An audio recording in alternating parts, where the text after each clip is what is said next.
Hello दोस्तों, study with चंदन में आपका स्वागत है। मैं आरआरबी ग्रुप डी टॉप 5 प्रश्न करवाने वाला हूं, जो आने वाले शिफ्टों में आपसे पूछे जा सकते हैं। आप इसे ध्यान से देखें, वेरी वेरी इंपॉर्टेंट है। जितना मैं क्वेश्चन टॉप 5 करवा रहा हूँ, आप इसे ध्यान से देखें। यदि 2400 रुपये को 20% वार्षिक चक्रवृद्धि ब्याज की दर पर निवेश किया जाए तो एक वर्ष बाद धनराशि कितनी हो जाएगी, जबकि ब्याज अर्धवार्षिक रूप से संयोजित किया जाता है। जिसे अर्धवार्षिक का नाम ले, अर्धवार्षिक का नाम ले, याद रखिएगा, अर्धवार्षिक का नाम ले तो आप रेट को क्या करिएगा, 2 से डिवाइड कर दीजिएगा।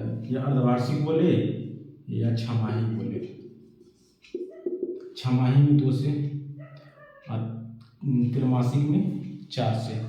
तो छमाही का नाम जिसे ले तो क्या करिएगा, रेट को आधा कर दीजिएगा। तो रेट आ गया आपका 10%।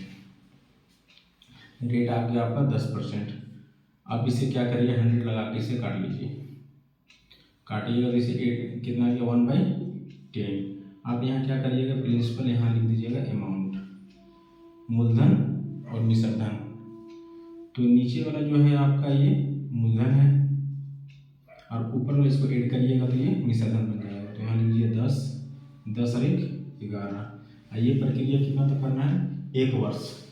1 वर्ष में कितना छमाही, तो 2 छमाही। तो 2 छमाही, तो ये प्रक्रिया 2 बार करना है। अब इसे मल्टीप्लाई कर दीजिए तो 100 हो जाएगा ये, और ये हो जाएगा आपका 121। अगर चक्रवृद्धि ब्याज बोले तो इसका अंतर ले लेना है। और अगर यहाँ पर क्या पूछा जा रहा है, संयोजित की धनराशि कितनी हो जाएगी, धनराशि का नाम ले रहा है। धनराशि में तो मिश्रधन, तो मिश्रधन का मान ये दिया हुआ है और ये आपका मूलधन का मान दिया हुआ है। तो मूलधन इक्वल टू ये रेशियो दिया हुआ है। तो 100 बराबर यहाँ पर देखिए मूलधन दिया हुआ है 2400 और आपसे पूछा जा रहा है मिश्रधन। मिश्रधन को ऊपर रख दीजिए 121 को, मतलब 121 को। अगर चक्रवृद्धि ब्याज बोलता तो इसका अंतर ले लेते हैं। अगर अंतर का मान यहाँ बैठाते हैं, अगर चक्रवृद्धि ब्याज यानी कंपाउंड इंटरेस्ट पूछा जाता तो। और ये यहाँ से 2 0 काट देना है। अब इसको मल्टीप्लाई कर दीजिए। तो मल्टीप्लाई करिएगा 121 को 24 से, 4 4 2 जा 8, 4 1 जा 4, 2 1 जा 2, 2 2 जा 4, 4 2 0 या 9 2 9, 2904 रुपये इसका आंसर हो जाएगा आपका। तो इस तरह बनेगा। इसमें कुछ नहीं है, ये बहुत ही ईजी है।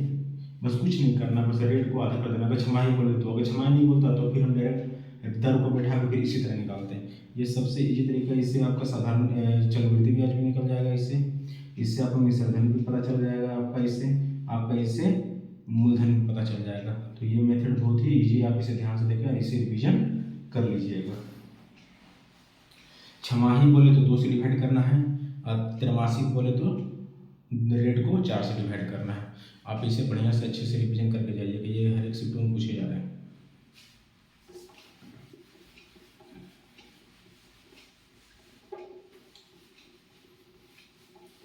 अब आ जाइए दूसरा क्वेश्चन। दूसरा क्वेश्चन क्या है, 100 मीटर और 80 मीटर लंबी 2 ट्रेन है। 2 ट्रेन है, एक है 100 मीटर का और एक ट्रेन है आपका 80 मीटर का। क्रमशः 51 मीटर पर सेकंड और 42 मीटर पर सेकंड की चाल से एक ही दिशा में बोला जा रहा है, मतलब एक ही दिशा में, मतलब यही डायरेक्शन में जा रहा है। और आपका दूसरा ट्रेन का लंबाई दे दिया है आपका 80 मीटर और दोनों आपस में अच्छा चाल भी दे दिया हुआ है।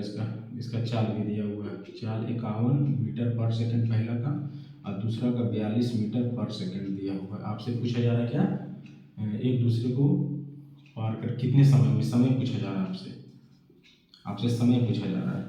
तो ये भी बहुत ईजी है, मैं ईजी तरीका से ही बताऊंगा।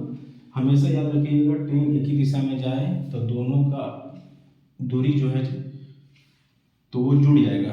और चाल क्या एक ही दिशा में जब जाए, हमेशा याद रखिएगा दूरी हमेशा जुड़ेगा, चाहे वो अपोजिट डायरेक्शन में हो या एक ही दिशा में हो।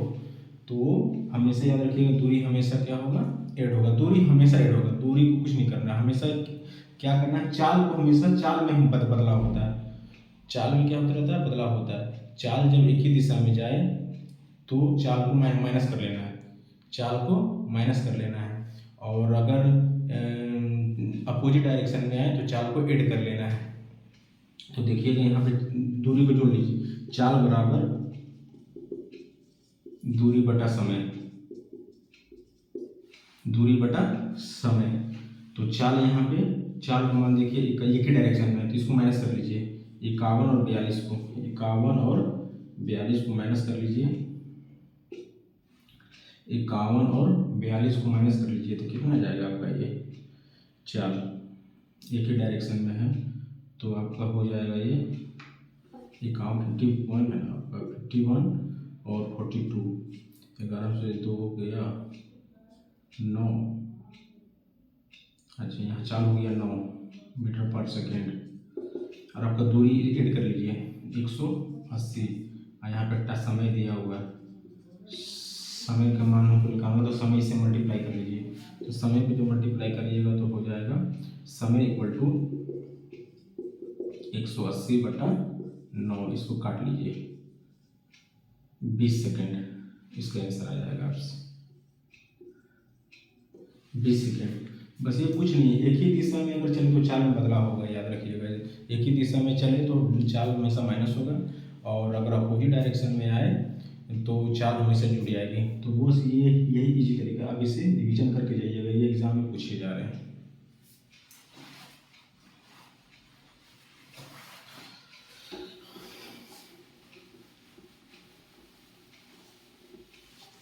चलिए आपको और कौन सा क्वेश्चन करवाना, आपको 3 क्वेश्चन और करवाना है।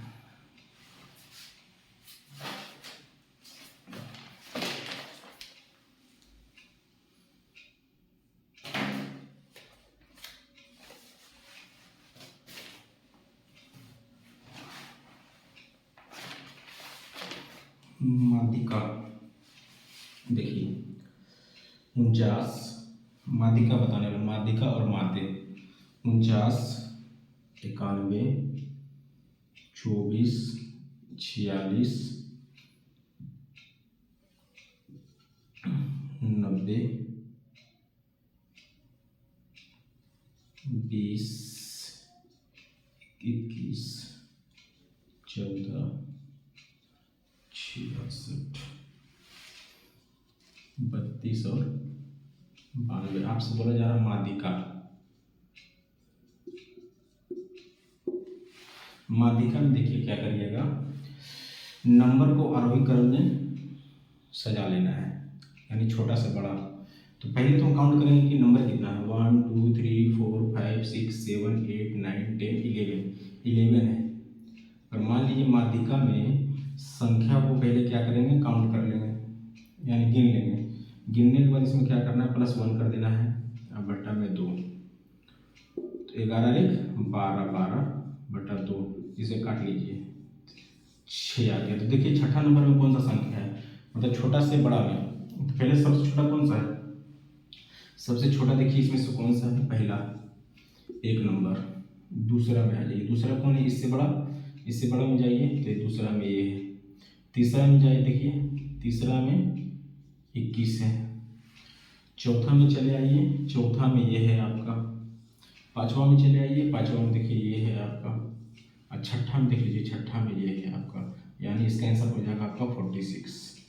माध्यिका में, माध्यिका जब आपसे पूछा जाए तो आपको कुछ नहीं करना है, जितने संख्या को काउंट कर लीजिए और 1 प्लस करके 2 से डिवाइड कर लीजिए, बस ये माध्यिका निकल गई। ये बहुत ही ईजी है, ये भी पूछा जा रहा है एग्जाम में, आप इसे रिवीजन करके जाइएगा। अब आपको माध्य बताते हैं, आप ध्यान से देखिएगा, माध्य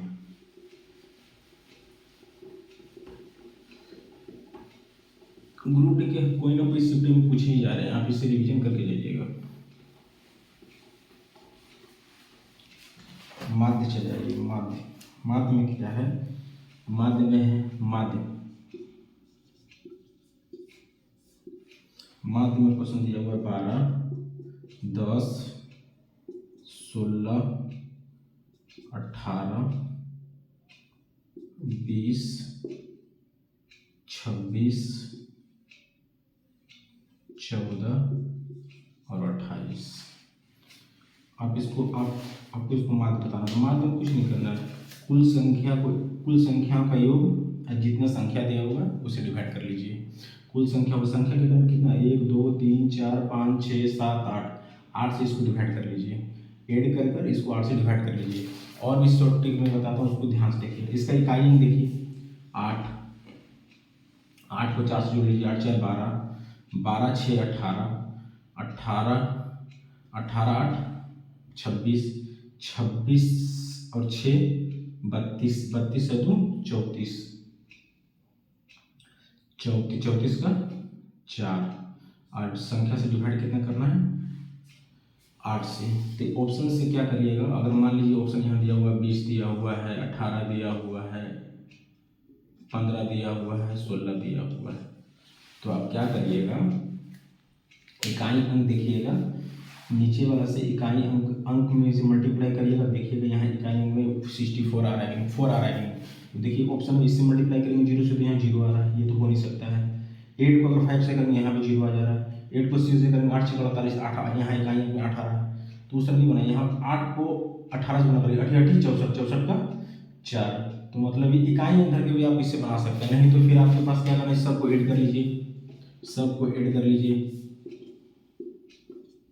सबको ऐड करके इसे डिवाइड कर लीजिए 8 से। तो इसको ऐड कर लीजिए 12 12 16 28 12 16 28 28 10 38 38 और 18 56 56 को फिर 20 से ऐड कर लीजिए 77, फिर 26 ऐड कर लीजिए 92, फिर 14 ऐड कर लीजिए 106 106 को 28 में ऐड कर लीजिए